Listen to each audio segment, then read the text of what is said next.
Hello there. Welcome to Empower Your Soul. This is going to be a quick little episode, but there was a really great question asked by Sarah over on Instagram when I was asking and probing who has anything they want me to cover on the podcast. And her question or response was, can you talk about gatekeeping in the spiritual modalities, the spiritual community? And I think this is such an interesting topic. And I don't know, honestly, how much I have to say about this, but I think with every industry, there is gatekeeping with some of these amazing specialized knowledge, right? And I think that with gatekeeping, you have experts that do this well, that find their own way to do it. I'm just thinking about my hairstylist friends that going to learn how to do like extensions, and they have to sign an NDA on the method of installing these extensions in people's hair, right? And so she can't go and teach anybody else because she's literally signed an NDA that says she can't do that. So it's just interesting to me, this idea of gatekeeping, because I think it's rampant. I think it's rampant everywhere. And gatekeeping comes from having a special way to do things that is a differentiator and or a competitive advantage that allows you to essentially own the method so that you make the money when you do this.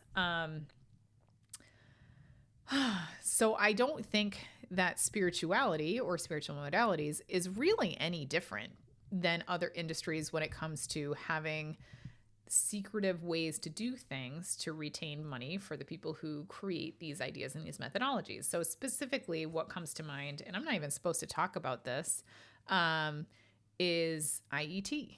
Okay. So I'm not like, I'm right now, this is how strict they are. Don't report me, please.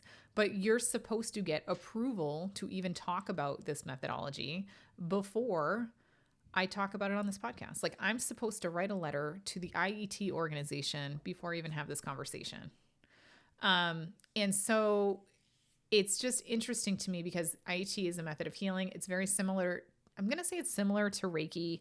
It is different in its modality because you're actually using energy healing on your physical body, like past, present. You go through all these different things. I went through all the levels. I'm a master. Not a teacher. I'm a master, I think. Yeah. No, I'm a master teacher. So I've done all these modalities, but it's freaking gate kept, right?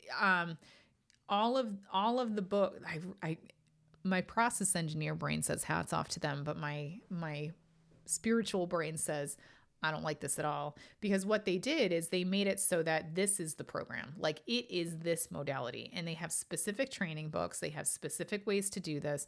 It's like, if you've ever like been a mom that has led Girls on the Run, Girl Scouts, Boy Scouts, you're going to know what I'm talking about, because they literally give you the book of what to do, what not to do. Follow this exactly.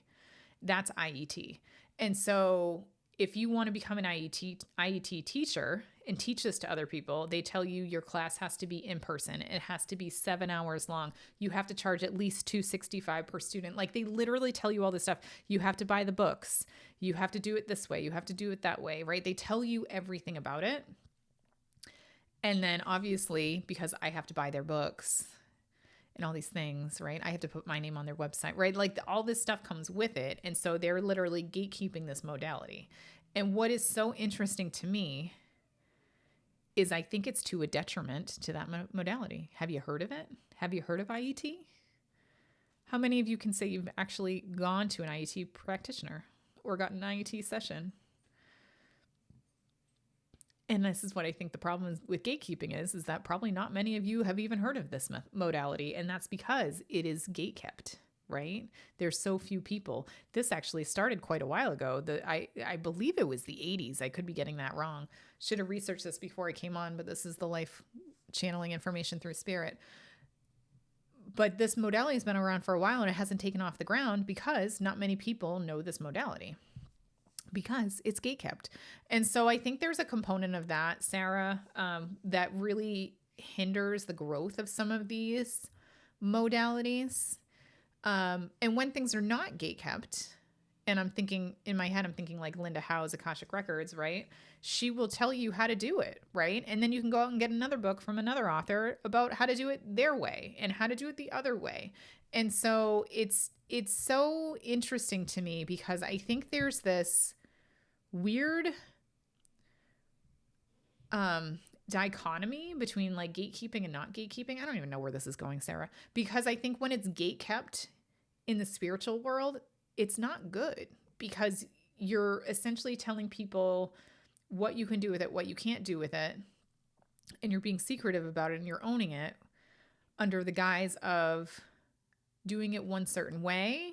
And like for process people like me, it's maintaining the integrity of the modality and thinking like it's like Reiki, right? The modality is like you're learning this specific modality. You're supposed to do it a certain way for it to be the most impactful. But at the same time, they don't give you different ways to make it yours. And it's just interesting. And maybe the big thing here, Sarah, is for someone that's been in corporate and been in this process-driven background, I can understand why people put process around these things, right? And if you look at all of those modalities that are gatekept, a lot of them are men who created it. Interesting, right? And I think the IT guy's an engineer. And so why wouldn't they follow, I'm going to say, sorry for the stereotype here, why wouldn't they follow the traditional masculine way of do it my way, let me show you, and here's the book on it, rather than an intuitive approach? So I wonder, from a modality perspective, this is my hypothesis, I wonder if a lot of these, and Reiki was from a man, right? Yeah, Reiki, yeah. Maduzaka? I can't remember. It's been a while. Sorry. You can tell how much I do Reiki. I'm also Reiki Master Teacher certified. Don't use it very often, but I think that was also from a male too. So I wonder if it's just a function of the person who created the modality being like more masculine energy or more feminine energy, which is more intuitive, do it your own way. I don't know. So I'm going to put the modalities aside, and I'm just going to talk about teachers now and the gatekeeping that teachers do. This tends to come from an ego-centered perspective of don't be better than me, because any teachers that gatekeep and say, oh, that's the problem with my shamanism teacher. Sorry. Fuck. Because he's a man and he says you have to do it this way, which is interesting because he's a very intuitive man, but you have to do it this way. Interesting. Okay. Anyway, I digress. So in terms of the spiritual leaders, then anyone that gatekeeps is coming from an ego-centered perspective of needing to either control or needing to maintain this appearance of better than thou so that they can have money for differentiating and doing things differently. And I say this, and I'm probably going to revisit this episode in 10 years from now and kick my own ass about this. But I think for modalities where people can learn them, I think that's your red flag. Anyone that's trying to gatekeep any of the spiritual work, that's a red flag for me. And that's why I won't go on and teach IET, because I don't think that's the way you can approach some of this work. And so I guess you have to use your own intuition on what you're okay with. Are you okay with teachers saying you have to do it a certain way, or I'm not going to teach you that, you're not ready?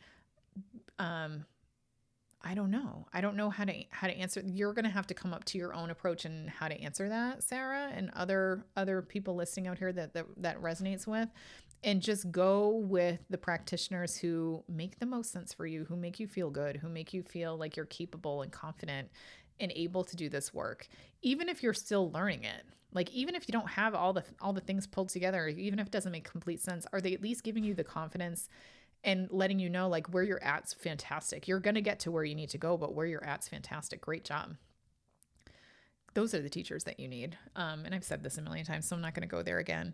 So yeah, watch out for gatekeeping in the spiritual community. I see this a lot with the Spiritualist Church. Okay. So if you're taking classes through A Journey Within, through Arthur Finley, they want you to do it their way or the highway, which is why I don't, I have trouble with those organizations taking classes there. Again, I'm strong enough to walk in and ignore the teachers when they tell me I'm doing it wrong and to do it their way. But just be careful as a beginner.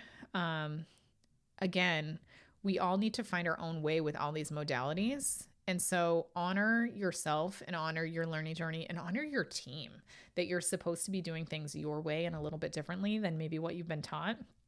And a lot of people don't want to be perfectionists. And we come from this good girl, good boy background where we want to do what the person in charge says. And so gatekeeping is a way to keep us in control and doing things the way that it's always been done. But we're not supposed to do things the way things always have been done in the spiritual. We're supposed to be new and creative and invent and do things differently. And so I'm going to encourage you, Sarah, to do this, and everyone else that's listening to this podcast.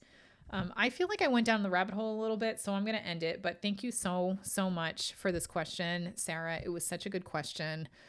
If there's any other follow-ups you have, you know where to find me. I just wanted to thank you all for being here today. I hope you all have a wonderful day. Take care.